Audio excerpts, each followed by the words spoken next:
É,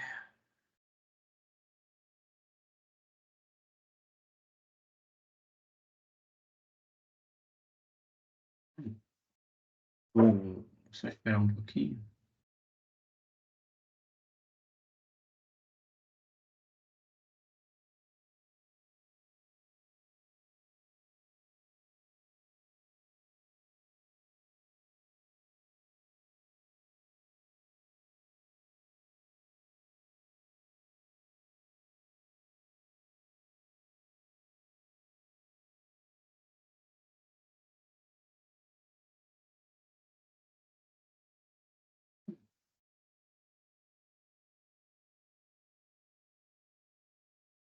Sim,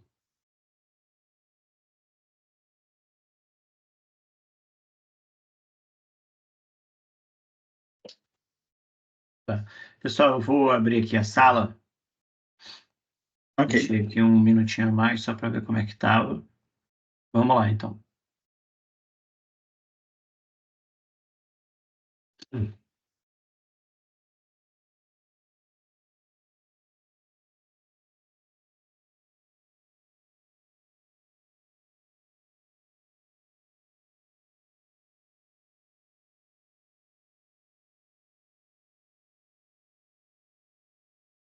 Olá, pessoal, bom dia.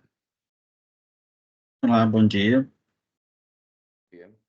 Bom dia, pessoal. Então, hoje a gente tem a aula bônus do nosso curso Conceitos Práticos do Comercializador Varejista. Quem vai estar conversando aqui com a gente hoje é o Emerson Ferreira. Ele é especialista em sucesso do cliente na Thunders Tecnologia. E, o Emerson, vou deixar você falar um pouco mais sobre a aula e, se quiser já dar início, fica à vontade, tá? Tá joia. Obrigado, João. Bom dia a todos. É uma satisfação estar com vocês aqui hoje para a gente poder discutir algumas questões práticas, né, que o mercado vem aplicando na questão referente aos encargos e ao repasse desses encargos, né, para os consumidores varejistas. Como o João disse, né, eu trabalho na Thunders, sou especialista aqui em sucesso do cliente.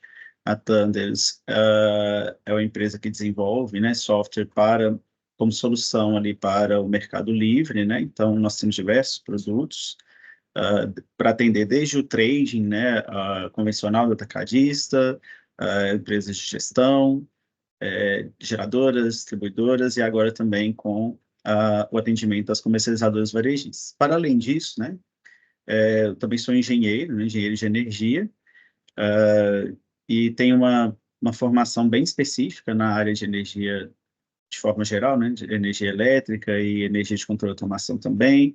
Trabalhei em diversas empresas públicas voltadas para planejamento energético e dentro da Thunders, além da experiência do cliente com o sistema, também a gente é voltado para auxiliar os nossos clientes nas questões mercadológicas, tá? Então, iniciando o tema propriamente dito, né, eu vou compartilhar com vocês a minha tela. E uma questão, né, como eu vou estar compartilhando, a gente podia definir aqui se vocês farão as perguntas ao longo da apresentação, e aí todo mundo, quem quiser pode abrir o microfone, ou se a gente deixa as perguntas para o final. João, o que você acha mais adequado aqui? A gente pode deixar o pessoal fazendo as perguntas. Se mandarem no chat aqui, eu olho e eu te chamo. Pode ser? Legal, beleza, combinado então. Então assim faremos. Deixa eu compartilhar com vocês.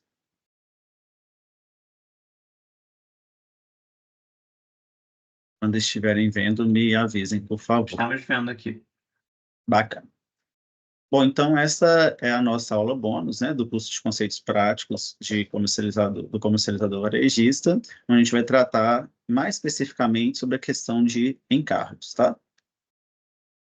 Contextualizando, né, a nossa aula, a gente lembra que o consumidor varejista, né, a carga, a unidade consumidora, ela tem uma relação direta com a comercializadora varejista e não com a CCE, né? A comercializadora varejista é aquela que atua, então, como agente representante desta carga junto à CCE, como a gente já viu também na primeira aula, né, com o Urias. E, portanto, a CCE enxerga basicamente a comercializadora, né? E a relação dos encargos é diretamente com a comercializadora e não com o consumidor varejista, tá? Eu trouxe um quadro aqui explicativo, né? Ele é bem sintético e traz aqui algumas diferenças entre o atacado e o varejo, mas o nosso foco aqui está exatamente aqui embaixo, né? Nos outros. Quando a gente fala de um consumidor livre, atacadista, ele tem incidência sobre si, né? Da contribuição associativa, das garantias financeiras, né, os aportes de garantias financeiras, a liquidação financeira, e os encargos, tá? Nomeados aqui, então, ao próprio consumidor, que é o agente, né? No caso do varejista, todos esses itens, né? Contribuição associativa, os aportes de garantia financeira, liquidação financeira, né? E dentro dela ali o encargo de serviço sistema, né? E demais encargos, como encargo de energia de reserva, eles ficam a cargo da comercializadora varejista, tá?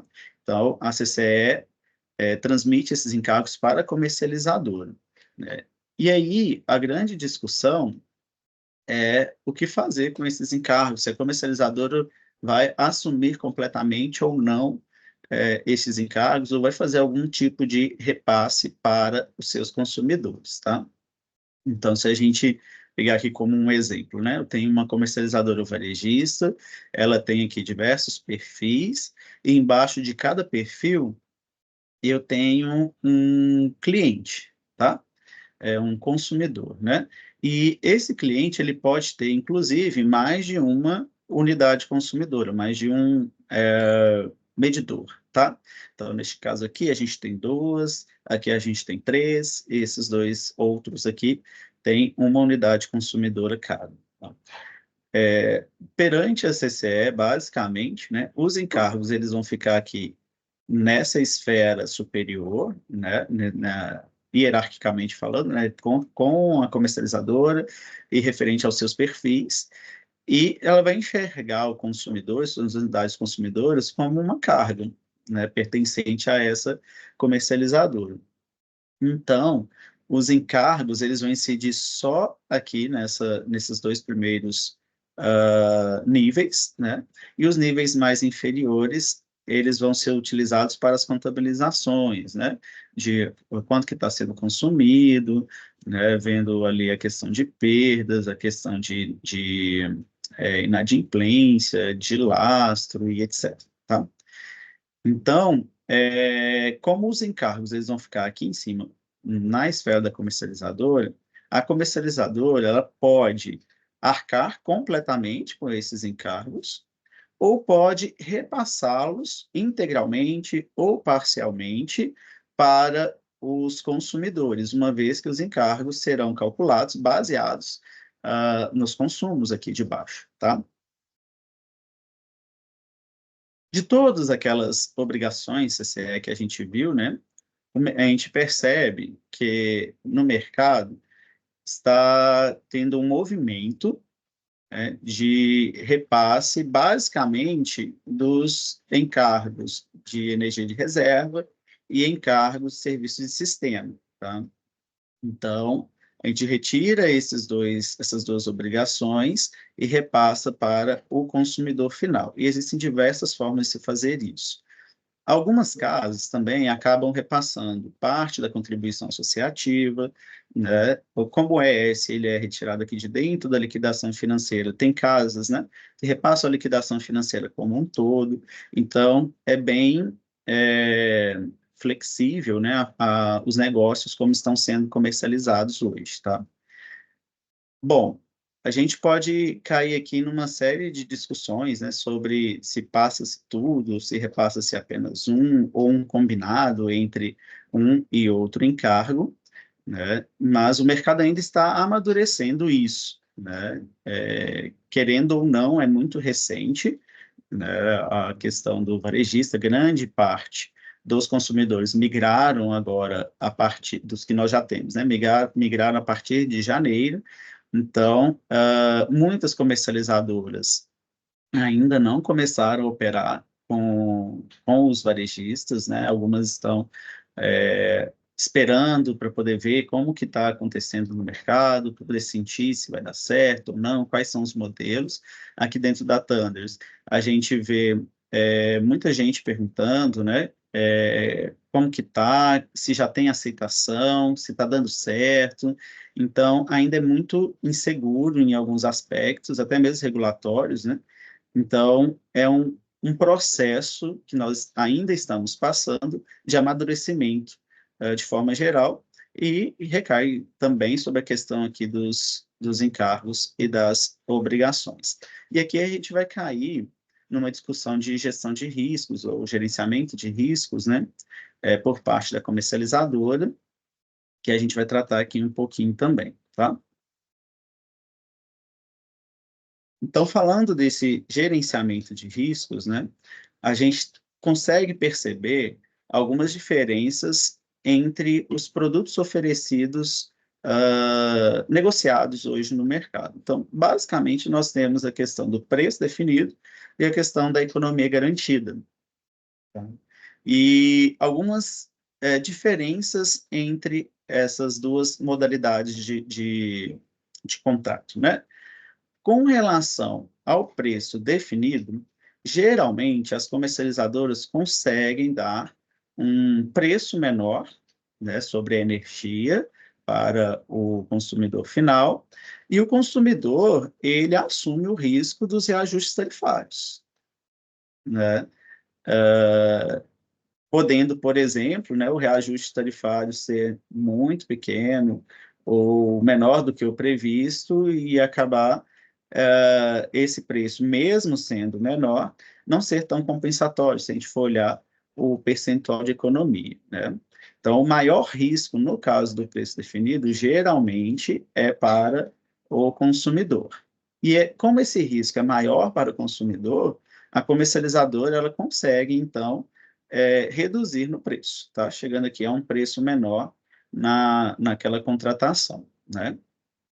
Agora, quando a gente fala de economia garantida, o risco maior aqui, né, é assumido pela comercializadora, porque dentro do modelo, né, na hora que ela for apresentar uma proposta, fazer uma simulação, ela pode ou não considerar os encargos, né, e dentro desse cálculo, dentro da sua, aqui na Thales a gente chama de fórmula de cálculo, né, e a previsão de encargos da comercializadora pode não ser muito boa. A gente sabe que é uma das grandes dificuldades que a gente tem, é justamente a previsão destes encargos. Tá? Além da previsão de encargos, a gente tem uma questão também bem voltada para a economia garantida, mas não restrita a ela, que é a questão da contratação de volume livre.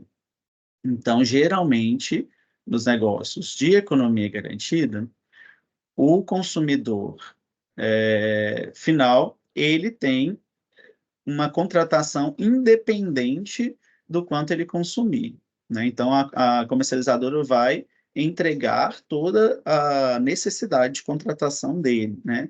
Sem limites contratuais, tá? Ou seria conforme a carga, né? Isso aqui também é um risco para a comercializadora, porque pode haver, por exemplo, uma expansão, né, na carga. Vamos pensar num contrato aí de médio e longo prazo, né? Então, muita coisa pode acontecer na questão de indústrias ou de pequenas fábricas, ou até mesmo de comércio, né? Podem ampliar bastante ali a sua curva de carga e, como o contrato é de atendimento livre demanda, né, vamos assim dizer, né, de conforme a carga, isso daqui é um risco para a comercializadora, porque ela vai ter que contratar e entregar esse volume, né? Então, a comercializadora ela tem uma previsão, né, do que seria a curva de consumo do cliente, mas ela está também a depender de informações estratégicas dos seus consumidores, né, sobre possibilidades de expansão, possibilidades de redução, né, por exemplo, a implementação de equipamentos mais eficientes e uma série de outras formas de se reduzir o consumo, tá? Então, tudo isso aqui aumenta o risco da comercializadora, e aumentando o risco da comercializadora, a comercializadora, no seu gerenciamento de riscos, acaba, então, colocando um preço maior, ou considerando um preço maior quando se trata de contratos de economia garantida, tá?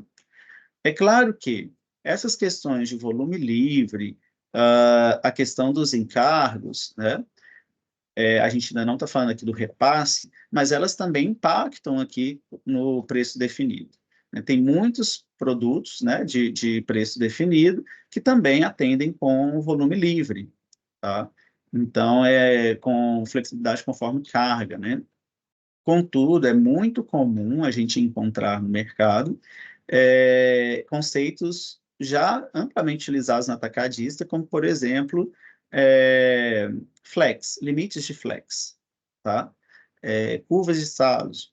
Então, algumas casas estão implementando também essas possibilidades, né? Mesmo que seja uma flex, por exemplo, de 100%, né?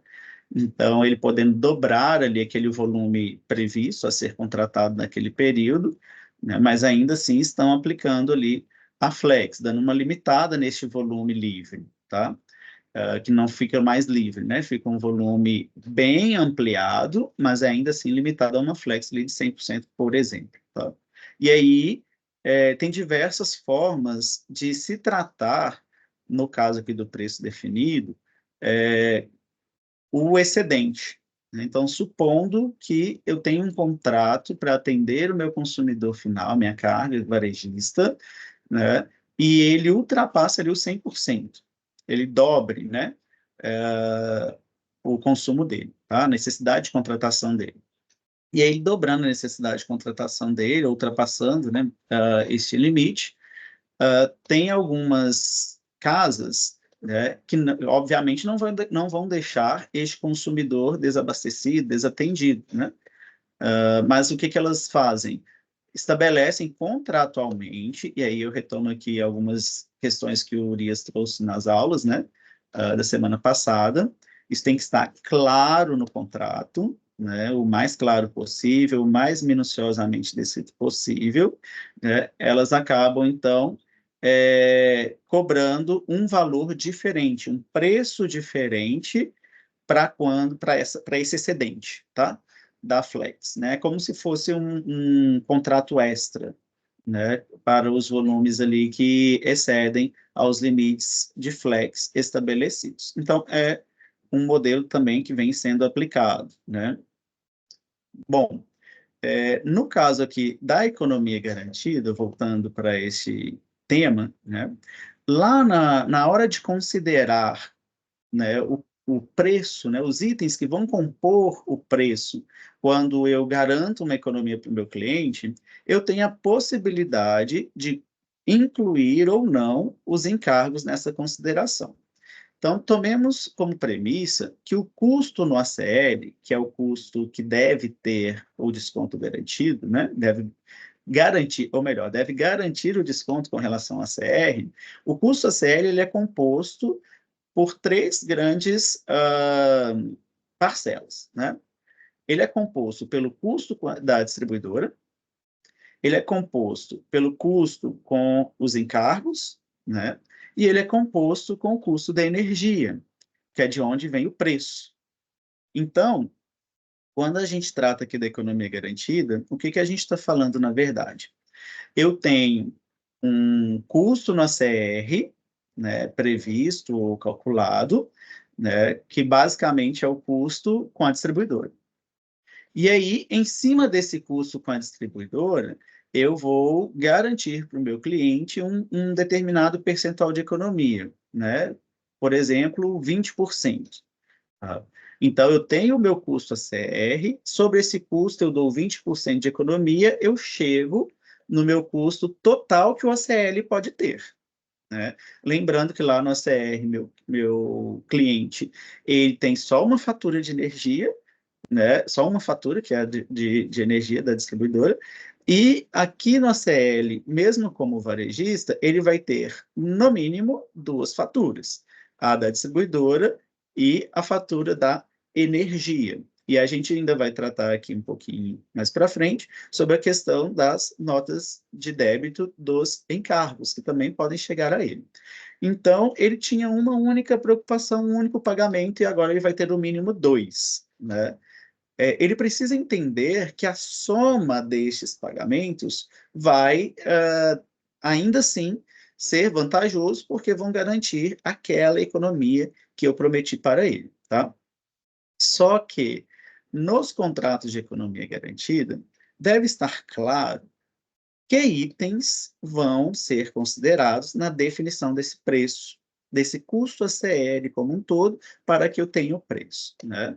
Então, vem lá falando, por exemplo, alguns contratos não consideram impostos, né, ou tributos. Então, não considera ICMS, não considera o PIS, nem considera o COFINS. Então, considera só os valores brutos. Que valores brutos?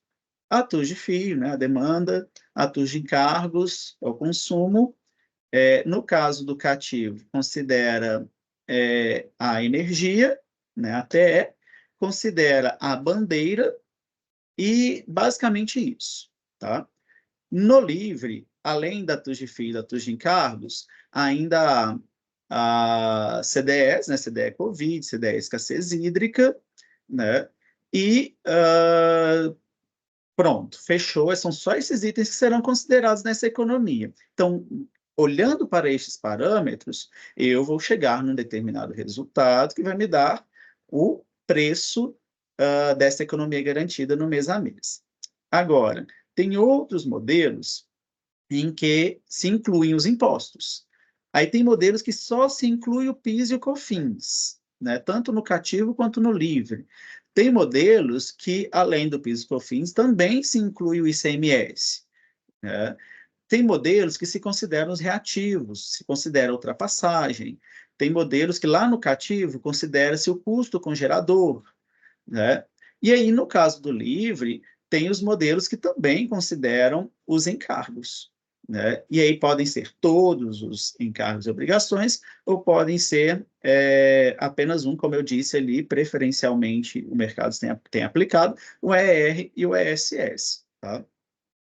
Pensando aqui também nessa questão dos modelos do varejista, há a possibilidade de se fazer a gestão, né, cobrar-se pela gestão desse cliente. E aí, nesse produto gestão, né, tem, obviamente, uma emissão de uma nota fiscal de serviços, né, mas nesse produto inclui-se uma série de facilidades para o consumidor final, né, que na grande maioria das vezes não entende sobre energia, não tem uma área específica que trata sobre energia, e ele não quer ter preocupações com relação a isso, quer só pagar as faturas ali no final do mês, né? Então, você pode ainda incluir dentro dessa definição do que é um custo ACL para se ter o preço final, esse valor cobrado pela gestão também, tá? Bom, então vejam que a economia garantida, ela pode variar muito de casa para casa, e dentro da própria casa, ela pode variar também muito de um modelo comercial para outro, tá? Então, é bem diverso, né, esse modelo comercial, né, pode ter muitas opções, e isso traz diversos ganhos diferentes para a comercializadora. Então, o setor comercial, juntamente com o setor estratégico, né, deve avaliar qual é o melhor modelo. Não, primeiro, quais são os modelos que a comercializadora vai aplicar, né, vai oferecer, e qual desses modelos é o melhor caso a caso, né? Às vezes por porte, às vezes por tipo de empresa, enfim. Então, deve ser feita uma avaliação para qual é o melhor modelo a ser aplicado, o modelo em que a comercializadora vai conseguir gerenciar melhor os seus riscos, né? E também vai conseguir, então, obter uma maior margem, né? Um maior ganho ali dentro do seu rol, né, de clientes, tá? Da sua carteira. Bom, Se nós pensarmos, então, no repasse, na possibilidade de repasse dessas obrigações, desses encargos CCE, basicamente, então, a gente tem 5 modelos, tá? O primeiro deles é o modelo do não repasse. A comercializadora vai arcar com todos os encargos, obrigações CCE para aquele cliente, tá? Então, eu trouxe aqui um exemplo, olha, vamos supor que para um perfil da minha comercializadora, né, os meus encargos somados deram aqui R$1.000, ok? Bom, eu tenho um cliente cujo consumo dele, né, corresponde a 40% do meu consumo total, outro que o consumo é 30%, outros dois cujo consumo é 20% e um cujo consumo é 10%, né? Então, na análise diversa da minha carteira, eu estabeleço que, para esses clientes que têm até 10%, né, do consumo, eu não vou repassar nada das obrigações CCE para ele, eu vou assumir completamente o risco. Então, é um modelo sem repasse, tá? O segundo modelo, né, é no caso em que eu desejo repassar integralmente, né, os meus encargos para esse cliente, tá? Integralmente, obviamente, aqui neste caso, proporcionalmente ao consumo, né? Então, se eu tenho R$1.000 de obrigações CCE em determinado mês, né, e esse cliente corresponde a 20%, então eu vou passar R$200 como para ele, né? Para ele poder me pagar. E a gente vai ver daqui um pouquinho como fazer esse repasse, tá? Então, esse é o segundo modelo, que é o repasse integral. O terceiro modelo aqui seria o repasse integral com um teto mínimo, né? O que seria isso? A comercializadora, ela vai assumir todas as obrigações sem repasse para o cliente, né? Pensando em determinado valor, ou seja, vamos estabelecer que se as obrigações CCE forem até R$10 por megawatt-hora, a gente não vai cobrar nada, não vai repassar nada desses encargos para o cliente. Mas, no mês em que as obrigações CCE ultrapassarem esses R$10 por megawatt-hora, então a gente vai cobrar tudo, tá? Ou seja, deu R$9,99, eu não cobro. Deu R$10, eu não cobro. Deu R$10,01, eu cobro os R$10,01 por megawatt-hora. Se deu R$100, eu cobro os R$100 por megawatt-hora, ok? Então, esse daqui é o repasse integral, né? Estou repassando tudo, uma vez que eu ultrapassei um teto mínimo, tá? Então, é um dos modelos, né, de repasse. O quarto modelo aqui, ele é semelhante a este, ok? Mas o que ele vai fazer? Ele vai assumir até determinado valor e, se ultrapassar, ele vai cobrar só a diferença. Então, vamos colocar aqui de novo os R$10 por megawatt-hora, como exemplo, né? Se deu R$9, eu não cobro. Se deu R$10, eu não cobro. Se deu R$11, eu vou repassar este encargo para o meu cliente. Mas eu vou repassar só a diferença. Então, vai ser R$11 menos os 10 que eu assumi de limite. Tá? Então, eu vou repassar para o meu cliente apenas R$1 por megawatt-hora. Né? Se deu R$20, eu vou repassar para ele 20 menos 10, R$10 por megawatt-hora. E assim sucessivamente. Então, aqui é o modelo de repasse da diferença com o teto mínimo. Neste caso aqui, por exemplo, dos R$300, né, que são pertinentes a esse cliente, eu só vou repassar para ele 100. Tá? Os R$200 eu estou assumindo. E o nosso quinto modelo aqui seria o modelo de repasse com teto máximo. O que é este modelo? É o inverso desses dois, né? Eu vou repassar para o meu cliente até determinado valor, até R$10 por megawatt-hora. Se ultrapassar R$10 por megawatt-hora, eu não cobro nenhum valor acima. Ou seja, deu R$5 por megawatt-hora, eu repasso para o meu cliente. Deu R$9, eu repasso. Deu R$10, eu repasso.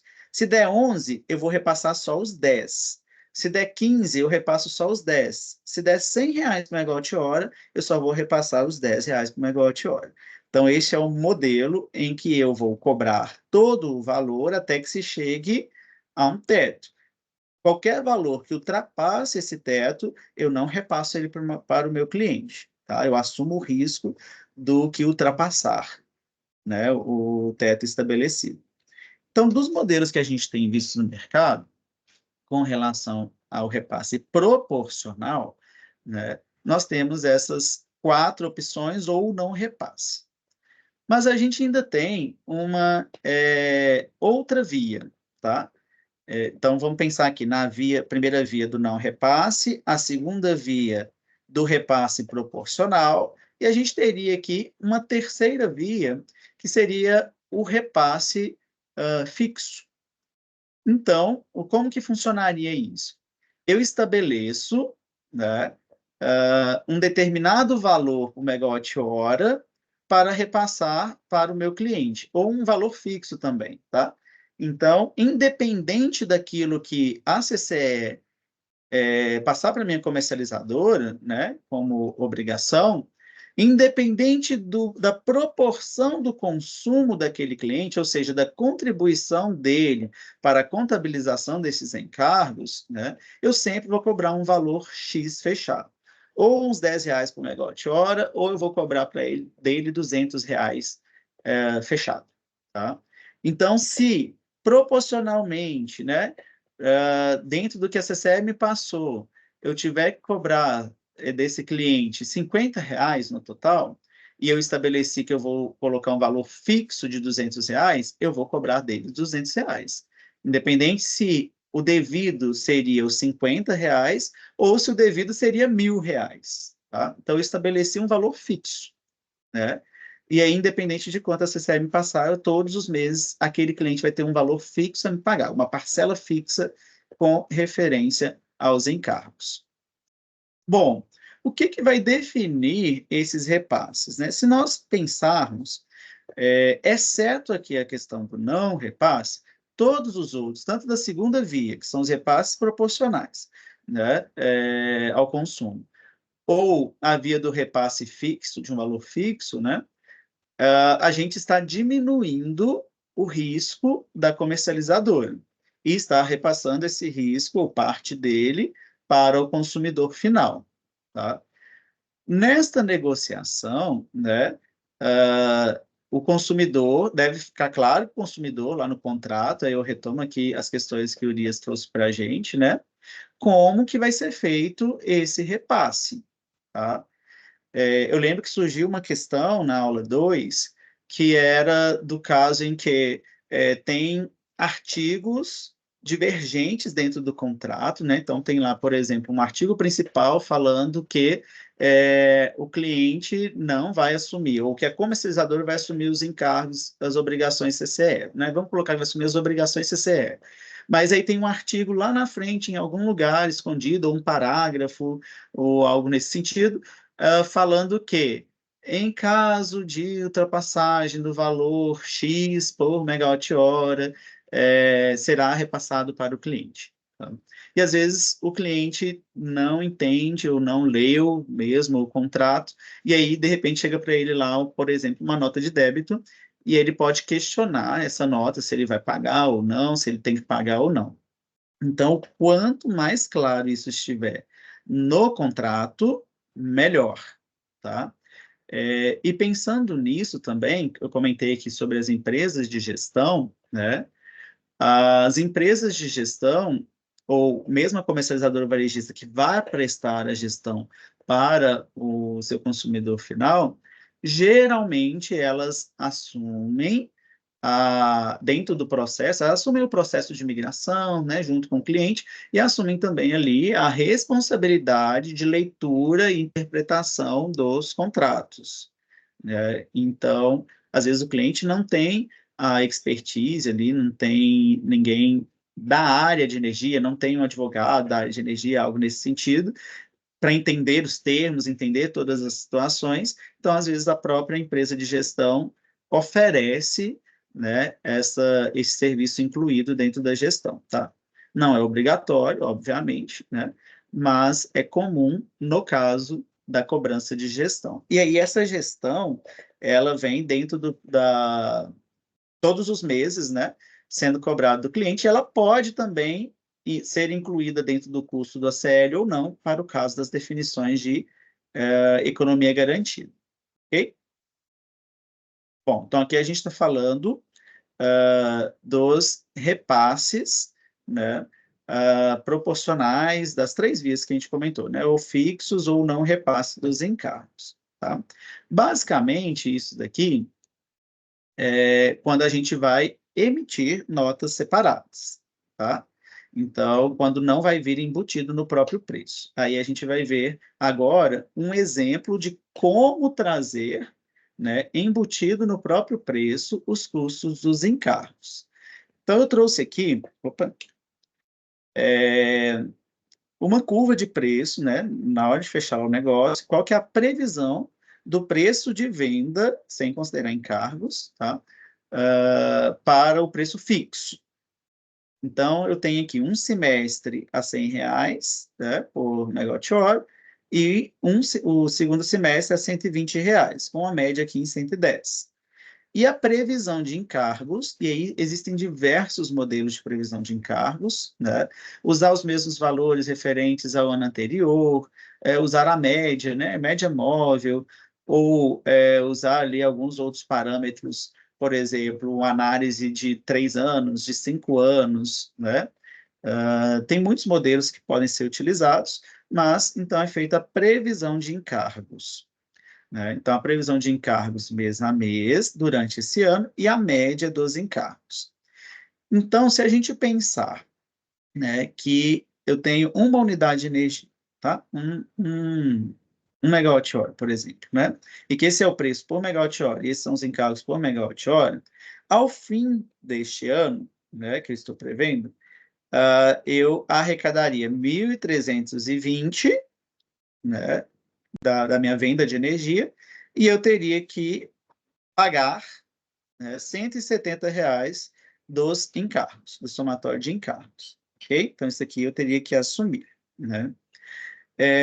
Como embutir isso daqui dentro do preço para que apareça na minha nota fiscal, né?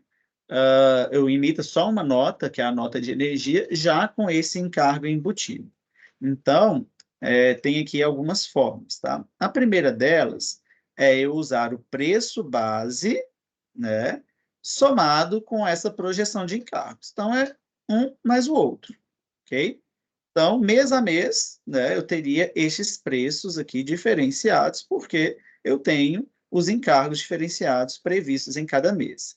O somatório total daria aqui, então, 1.490, que é justamente o preço, que é o que eu estaria ganhando, né? Mais o encargo que eu estaria pagando, tá? Então, eu estou repassando esses 170 para o meu cliente dentro do preço, então eu vou cobrar dele ao fim do ano R$ 1.490. A segunda forma é usar o preço da base mais a média dos encargos. Então, todos os meses eu vou pegar o preço da base mais a média dos encargos, né? Então, mês a mês eu vou ter aqui diferenciado, mas vai se aproximar um pouquinho mais de um modelo de curva de preço base, que geralmente a gente define um preço para o ano, né? Ou para o semestre. Então, ele se aproxima mais, fica um comportamento mais previsível, né, vamos assim dizer, e no final das contas, o somatório de tudo também vai dar os 1.490, tá? A terceira forma seria eu usar o preço base aqui, médio, somado com os encargos médios. E aí eu teria, para todo ano, um único preço, né, da energia, com essa soma, que daria também, no total aqui, o somatório de 1.490. Então, eu tenho três formas de embutir no preço da minha energia do custo do cativo, desculpa, do preço fixo, né? Embutir no preço da energia do meu preço fixo a previsão dos meus encargos, tá? Qual que é o problema disso daqui também, né? Eu posso ter uma previsão ruim. E essa previsão, né, eu coloquei aqui em média 14,17, mas pode ser que os encargos vão lá para R$30, R$35 o somatório de encargos, obrigações, né? Então, como isso daqui é contratual, isso está no contrato, né, essas curvas, elas geralmente aparecem dentro do próprio contrato, o restante, né, eu vou ter que assumir e vou ter que pagar e não consigo repassar isso para o meu cliente, tá? Uma vez que não está dentro do contrato. Eu também posso fazer aqui uma projeção muito boa, né? E chegar num ponto em que, sei lá, os encargos, na verdade, chegaram a R$7, R$8, né? Então, aí eu vou ter um ganho maior com essa negociação, com essa operação de energia, tá? Então, no caso do preço fixo, em que eu vou embutir dentro do próprio preço, da própria nota fiscal de energia, os encargos, eu preciso levar em conta a previsão de encargos. E aí eu tenho, como exemplo aqui, 3 formas de embutir esses encargos no preço, ok? Vou pegar aqui um outro exemplo. Isso daqui é com a energia, uma unidade, né, de energia. Agora, vamos supor que a gente tem um consumo aqui um pouco diferente, tá? Eu vou ter esse montante aqui contratado, né? Então, o meu preço base, né, ele vai mudar, porque vai ser aquele preço que eu tinha da minha curva, vezes o volume, né? Aqui não é o preço mais, aqui é o valor, tá? Até coloquei como preço, mas é valor. Então, o valor só da energia vai passar aqui para 1.646,42,60 e, como os encargos também são referentes ao consumo, então, o meu valor de encargos vai passar para 211,50, ok?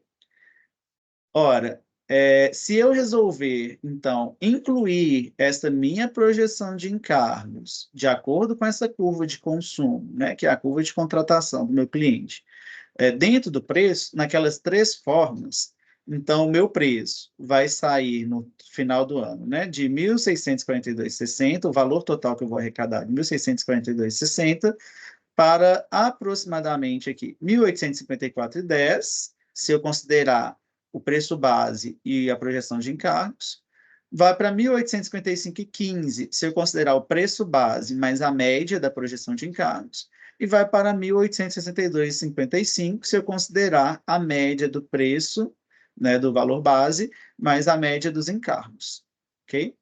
Então, à medida que eu for mudando aqui a minha curva de consumo, obviamente, eu vou vendo o quanto isso vai impactar. Eu saí de R$170 e fui para 211 de obrigações CCE. Né? O quanto que eu quero assumir desse risco, tá? Então, com esse volume, está baixo ainda, mas se for um volume maior, né, o quanto que eu vou estar arcando, né, com questão às obrigações do CCE. Então, isso precisa estar muito claro dentro do contrato, inclusive as curvas de preço previstas, as curvas de encargo previstas, se você desejar incluir esses encargos dentro do próprio preço, ok? Para evitar questionamentos posteriores, né? Bom, então vamos ver quais são as formas de se cobrar esse repasse, né, das obrigações. Primeiro, que é esse último exemplo que a gente viu, embutir no próprio preço da energia, né? Então, tanto nas previsões de preço fixo, quanto na própria realização do preço de economia garantida, eu posso embutir no próprio preço da energia esses encargos, né? E eles não podem ser discriminados na nota fiscal de energia. O Urias lembrou a gente isso na aula 2, né? Então, não dá para poder discriminar, é uma linha só que vai ter lá na linha de energia. E aí, qual que é o grande questionamento com relação a isso? Eu estou incluindo o custo, né, dos meus encargos dentro do preço da minha energia. Na nota fiscal de energia, haverá incidência ou a cobrança ali dos tributos, tá? Do ICMS, né, propriamente dito. E aí, então, eu vou estar incidindo ICMS sobre encargos, tá? Só que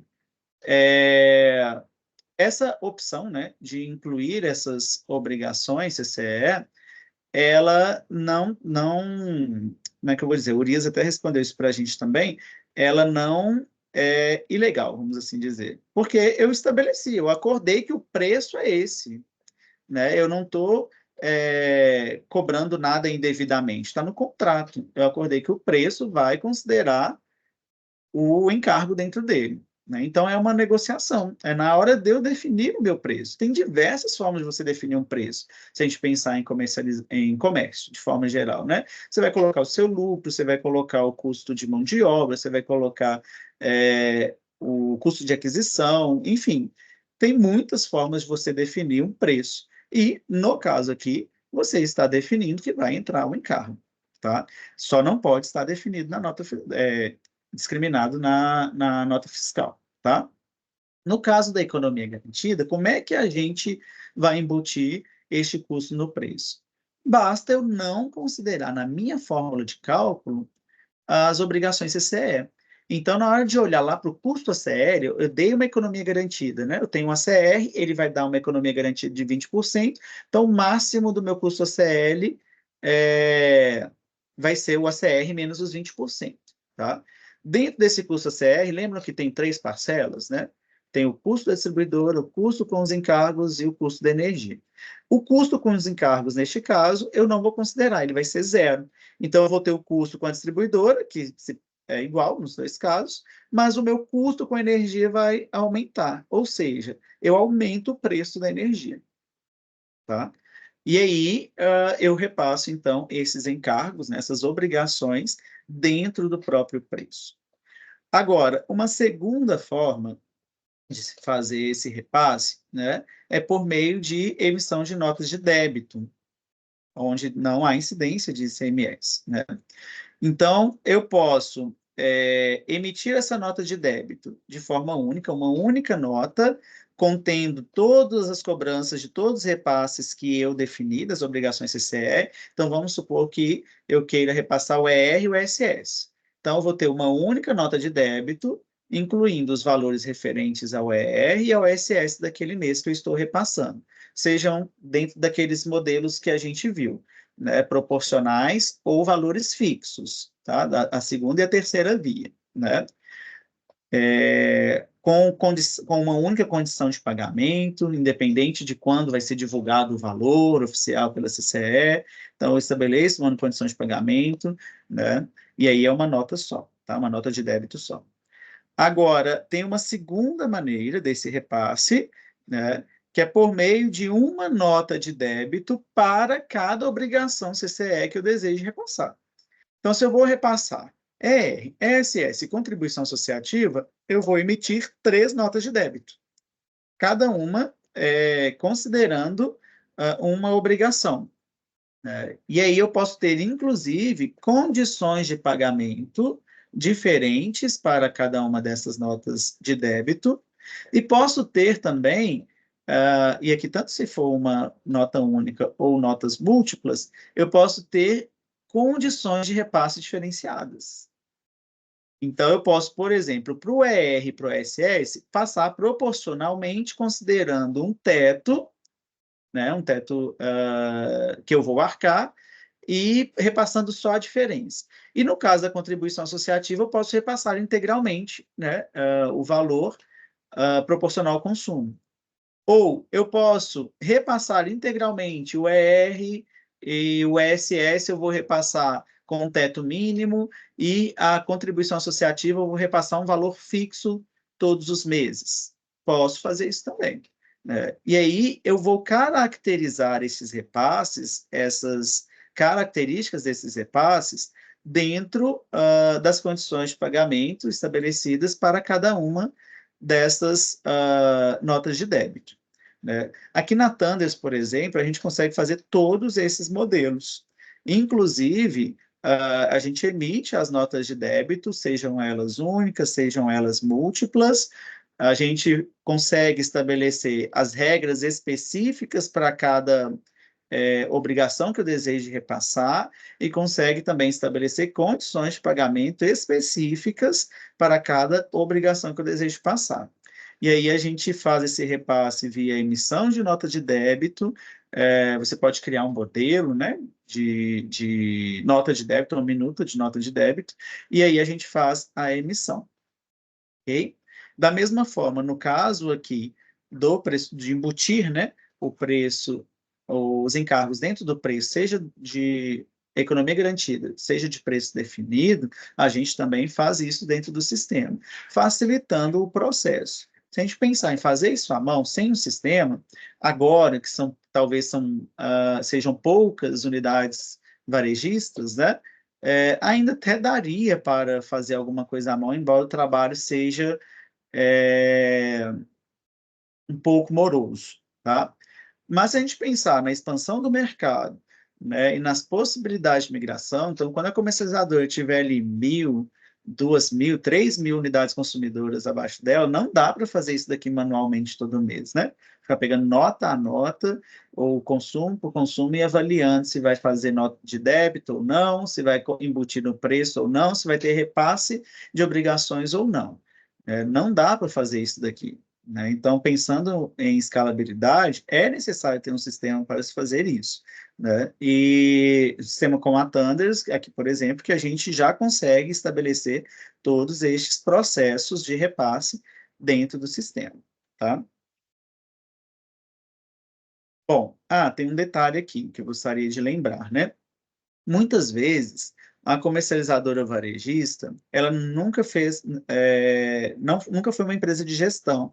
Então, às vezes, ela só era uma comercializadora atacadista. E na comercializadora atacadista, ela recebe as obrigações pertinentes só a ela, né? A contribuição associativa, basicamente. Então, o consumidor final vai receber ali o o ESS, né? As garantias, a própria liquidação. Então, ainda um pouco confuso para as comercializadoras varejistas essa questão do repasse, né? Porque elas precisam entender, olhar, né, como um consumidor, como uma unidade consumidora que tem essas obrigações. Então, muitas vezes, na hora de fechar um contrato, não há o repasse das obrigações e a comercializadora acaba assumindo integralmente esses encargos e obrigações CCE, e isso pode onerá-la, né? Pode diminuir ali, drasticamente a sua margem. Tá? Então, é preciso conhecer bem essas obrigações que passam a incidir para a comercializadora varejista, lembrando que a CCE vai enviar essas obrigações para a comercializadora, vai cobrar da comercializadora, né? E a comercializadora pode, né, mitigar esses riscos ou fazer um gerenciamento desses riscos por meio desse repasse, tá? Dessas muitas formas que a gente viu aqui. Por fim, né, quais são os principais desafios que a gente tem na definição dos preços hoje, tanto sejam eles de preço fixo, definido, sejam eles de economia garantida, né? A previsão do PLD, então é preciso ter um middle bem equipado, bem estabelecido, usando regras, né, bem claras na definição de cenários de PLD a serem considerados na hora de se definir uma curva de preço. Tá? É preciso que o comercial esteja bem alinhado com isso, entenda qual é a curva de preços e entenda também o quanto ele pode navegar, né, vamos assim dizer, nas negociações. Então, é preciso ter uma simulação muito bem feita que observe claramente, né, quais são os limites que podem ser ali estabelecidos, que podem ser atingidos, né, para que não se haja um déficit, né, ou um problema ali na margem da empresa. Então, a previsão de PLD precisa ser bem feita, mas a gente sabe que ela é um pouco difícil, né? Ela é bem complexa, na verdade, porque depende de diversos fatores, fatores climatológicos, né?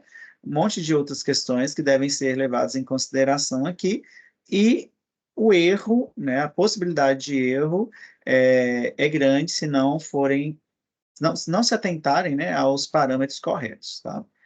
Um outro parâmetro aqui é a previsão de encargos. É um desafio também, porque basicamente não há um comportamento típico para os encargos, né, o ER, o ESS.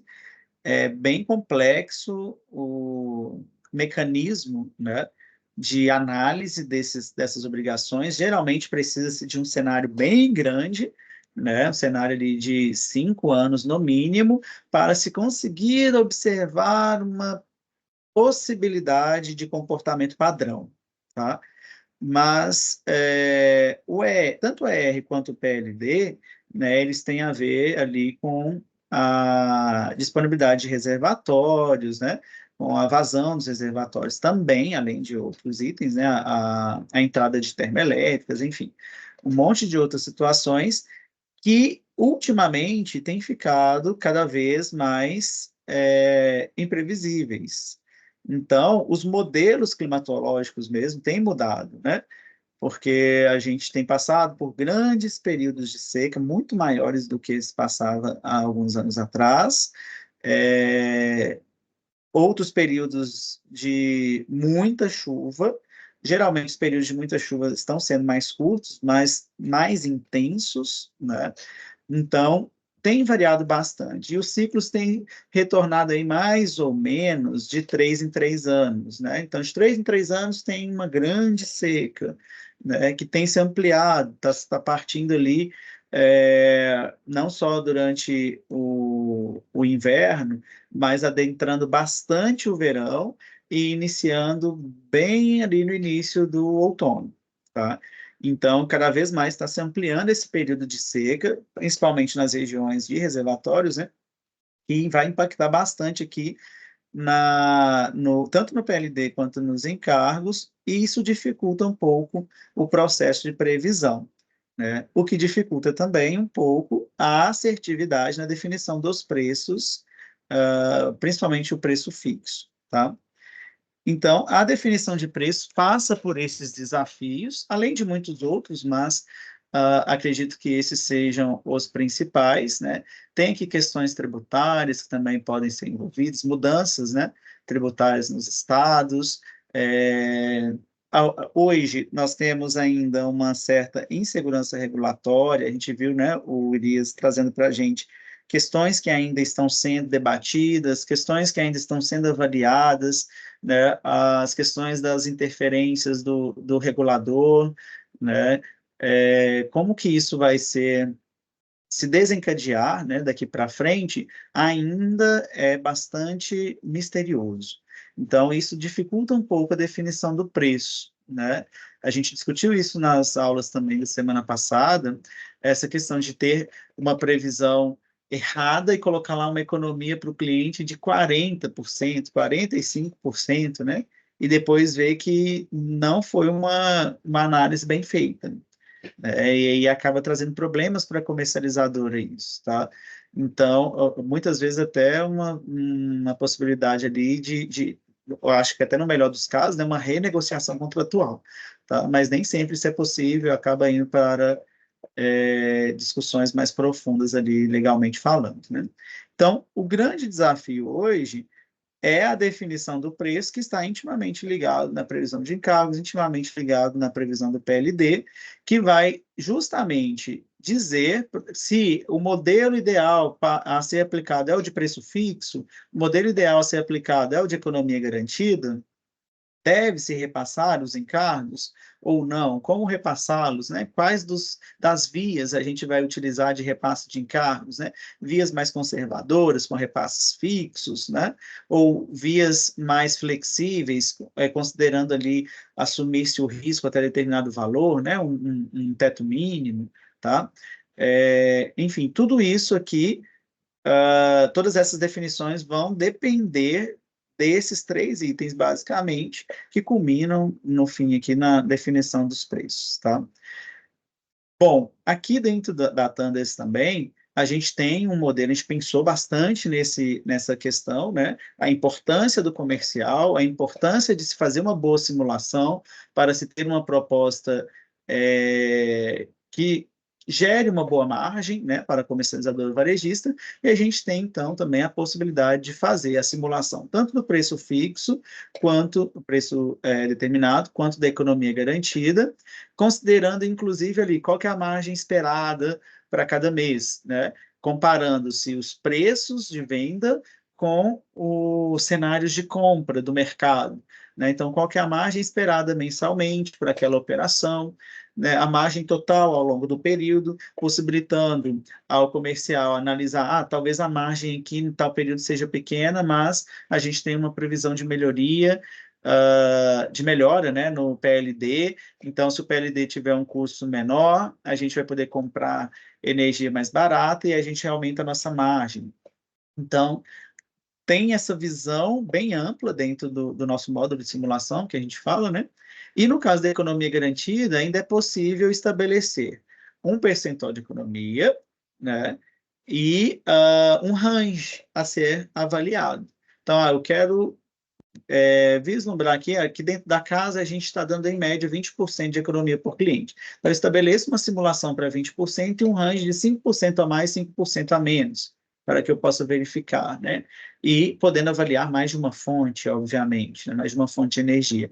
E aí você consegue, então, no comercial, avaliar qual que é a margem média que haveria em cada um dos percentuais que eu fiz no range, né? De 0,5% para cada fonte de energia.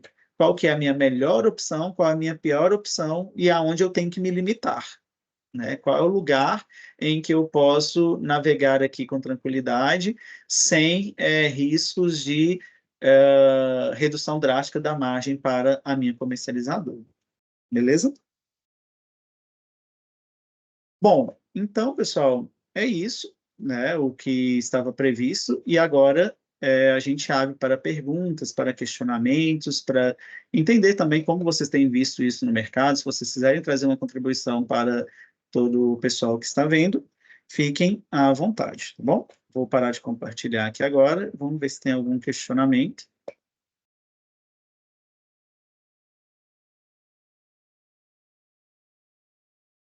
Alguém tem alguma dúvida?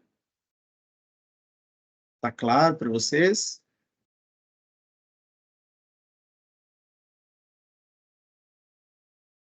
Acho que no chat não tem nada, né, João?